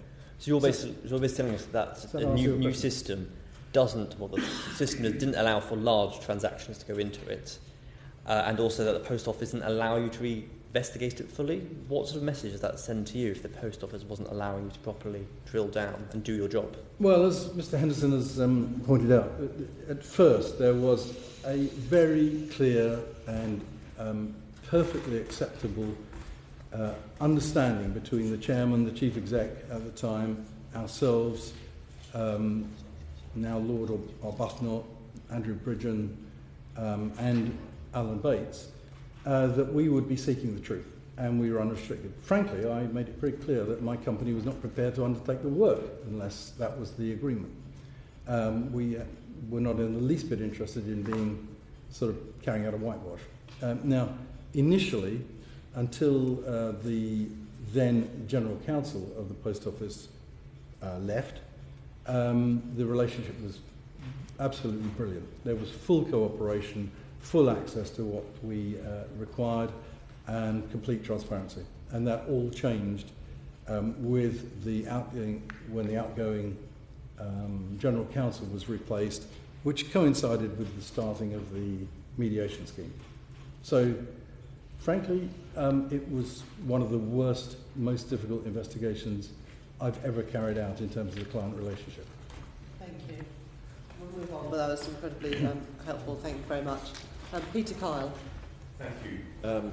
Callum, can I ask, the settlement that was reached with the 550 sub-postmasters, does that represent justice? Sorry, Peter, is it to me? No, it's to Callum. Sorry, to Callum. £58 million is a significant amount of money, but given the fact that as we've heard, just how much of it has been taken up with litigation costs, and exactly how much they're going to end up with, is going to be a lot less than that. But I think when you drill down to actually what these people have gone through, and if I think of Tracy, at 19, I'm a father of 2 daughters, virtually the same age. If that happened to my daughters, I would be absolutely heartbroken. And it's that's in essence her whole adult life. She's had to sort of live with this. We think of Wendy, what Wendy's actually gone through. She's had to sell her house for 100,000 less than what it was worth to pay off the debts. So in short, it's no. No. Thank you. And in terms of, 550 were part of the class action. For those people who were affected by the Horizon sort of scandal, if you will, but weren't part of the class action, are they going to have any recompense at all? I think that's kind of, I don't know the answer to that one, really, to be honest. I have to say, I would hope that when we've got the case, complex case review set up, and once we know the parameters of that, that actually anyone who feels that they have suffered a loss due to it, will put that in, and they will... so the chief executive of the organisation that represents sub-postmasters doesn't know whether people who weren't involved in the class action will have any right to any settlement? Not yet, because that is actually being done. I believe that is still going on. I could be wrong on this, but that is still part of the legal process that is going on between Freeth and the Post Office. I might be wrong on that. I don't know. Apologies if that's not the case. Sorry, Alan, that was I didn't know that was the case, but my understanding was that was what was happening. Your answer does surprise me, I have to say. I thought this would be on the tip of your tongue. Andy, do you have any view whether this represents justice or not? Absolutely not. I would applaud the Justice for Sub-Postmasters organisation and for all their endeavours and activities over many, many years. And obviously that was a settlement reached out of court, so you have to respect that. What I'm struggling with is that they're only going to be left with circa 12 million to be divided, and I believe that the government should fund all of the costs that the group litigants have incurred, so that they receive the full £58 million of compensation, and that can be equitably divided, whatever formula they come up with. But, I mean, you know, this is not the end of it, is it? It's not fair that people have been treated so badly and had such devastating impacts upon their lives for so many years. Are you aware of people who weren't litigants but have been affected and had financial... Absolutely. So not everybody that is... I think the 55 cases that are before the CCRC, not all 55 of them were part of the group litigation order. And indeed, some of our own members are waiting to be able to submit a claim to this new scheme. I mean, what I would say about this new scheme is I think it's wrong that the Post Office, in splendid isolation, are going to design this. I think that the CWU, potentially the National Federation of Sub-Postmasters, we should be involved in a negotiation to arrive at what the scheme mechanics are and how that will operate, and is there an appeal mechanism? If somebody puts in a claim for £20,000 and the scheme says you can have £10,000, what ability have they got to be able to say that's not enough? I mean, I think there needs to be transparency, there needs to be perhaps an independent view about whether this scheme is appropriate or not. And, you know, it's been dragging its feet for 3 months since the settlement in December, and people are waiting with bated breath to see how they can put a claim in and to see if they are ultimately going to get justice or not. And okay. I think this is part of the problem, in that there's no transparency. So I welcome the next 2 weeks on from today when the posters are going to be here answering some questions. Okay, thanks, Chair. Thank you. Mark Dickinson. Chair, conscious of the time, but I just wanted to drill down a bit further, perhaps with Second Sight, on this transaction that Wendy alluded to, this 200 books of stamps. So I can understand how a large transaction, when you're dealing with large banking transactions, how that can, something like that can happen. But Wendy specifically said hers was to do with 200 books of stamps that she should have had that she didn't have, so a stock issue, effectively. And you either had those books of stamps that were either delivered and you haven't sold them, or you have. And there must be a process somewhere for the post office to track that stock through post offices. 200, you know, someone else must have been 200 up. Is that the case? Am I understanding that correctly? Well, funny enough, this was very much akin to a question Sir Anthony Hooper, who was leading the mediation working group. He's a retired appeal court judge. He asked that. He said, you know, if a shortfall arises in one branch, could it be offset by a surplus in another? Or, for that matter, at Chesterfield in the centre. I mean, all these things, Mark, are possible. First of all, we wrote up, and we stick to the description of what we refer to as one-sided transactions. If there's a power or a telecommunication interrupt, and these are quite commonplace, as we all know, we are satisfied that those sometimes gave rise to oddities within Horizon. It's not a bug in Horizon, it's just a bug in the way that Horizon is operated at branch level. We even came across cases where stock of stamps went negative. Bit difficult for that to happen, isn't it? You know, how do you have minus 100 stamps? But that's what was coming up on the system. So I actually support what Callum was alluding to earlier. This is a system that processes, I believe, in the order of 10 million transactions a day on a good day. Even if 99.9% of those transactions are processed accurately, properly, there are transactions which aren't. And it's the behaviour of the organisation that looks into, or fails to, look into what has gone wrong that's the issue. So I don't know the answer to that specific in regard to the Book of Stamps. But it's by no means an unusual phenomenon. But why wouldn't you expect it to be commonplace in an organisation that has probably more than 40,000 people operating Horizon terminals, processing, and I'd like to know the gross value of the transactions per day. So I'm afraid I don't have a razor-sharp answer to your question, but I'm just not surprised about it. Okay, thank you. Sorry, the question that I was going to go on to Andy, really, because you've had quite a few years sort of involvement in this with your 4,000 members. Lord Callanan in the House of Lords said that your lordships can be sure that the government will hold the post office to account in delivering reform and ensuring that these crucial changes have a tangible and positive impact on postmasters. What lessons do you think the post office should learn from the Horizon case, and how can they be best addressed following the failings identified during the two trials? Okay, so I think there's a perverse irony here in that 550 people were potentially sacked, or the vast majority of them were sacked, dismissed by the Post Office.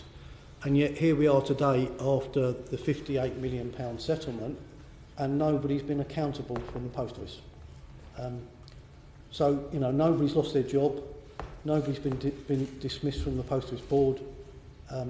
There hasn't been any accountability thus far, and that's why I believe that it's so fundamentally important to get this judge-led independent public inquiry, because undoubtedly there has to be accountability, because people's lives have been ruined, and the scale of this is absolutely horrendous. And I think that leads me to the next point. The vast majority of people that operate in the Post Office are public servants. They want to provide a fabulous community service. They're part of the fabric of society. Those 11,500 post offices are fundamental to people's lives, in day-to-day lives, whether that's retired people, whether that's small SMEs, small businesses. And the people that operate those post offices do a fabulous job, wonderful job, and they're poorly rewarded for it. And here's the problem. The Post Office's first position was that if money went missing for whatever reason, they were guilty. And that clearly wasn't the case. There might have been one or two bad apples in a barrel, but 555 people take group litigation to court, years of their lives, and they're exonerated, thankfully, and hopefully the CCRC will exonerate the 55 people that were convicted. But the culture of the Post Office here is, I believe it was about defending the Horizon system at all costs. And I think that they, from the outset, they couldn't have a position where Horizon could be questionable, because then that would jeopardise its business plan, its operating model, and its ability to make profits. And they turned it round their own way. Rather than it be, these people are innocent, what's gone wrong here, and what do we need to investigate here? They took the position that these people were guilty, and then they treated them terribly with the investigation department. They frog-marched them out of the buildings. They told them they couldn't visit their own post offices, even if their homes were above or behind it. And then many of them were dismissed or suspended for months on end, and dismissed, and some of them were even prosecuted. This is a national scandal, and it's impacted upon people's reputations, and the Post Office need to be held to account. And that's people employed today and people that have left the Post Office, and that's why and people, potentially previous people that have given evidence to this select committee as well, because previously the Horizon system was robustly defended by the NFSP. May not be today, but certainly was in 2015 when I was giving evidence. And the trouble is, it took the group litigation order and the efforts of the Justice for Sub-Postmasters to bring this about today. And the Post Office should hang its head in shame, quite frankly. Thank you very much, Andy. I am mindful of time. Mark, did you have any final question you wanted to ask? Just really to Callum, I just wondered, what steps do you think that the Post Office need to take to restore trust between them and sub-postmasters going forward? Well, I think if we're actually considering this, and if we look at this demonstrates a complete and utter lack of appreciation that existed towards sub-postmasters by the Post Office, and also a lack of understanding of the difficulties and challenges that our colleagues in the network faced in operating post offices. So therefore it has to be far, far more open and transparent in the relationship with postmasters going forward. Given the level of scrutiny in the post office, they simply cannot carry on as they are. In psychological terms, they treat postmasters very much like a parent-child, and the postmasters are the child, so you will do, and it has to be far more on an equal basis, very much a parent-to-parent, that's just how it has to sort of go forward. As I keep on saying, we are investors in this network. Post Office, in essence, are not investing their own money. Government provides them with money.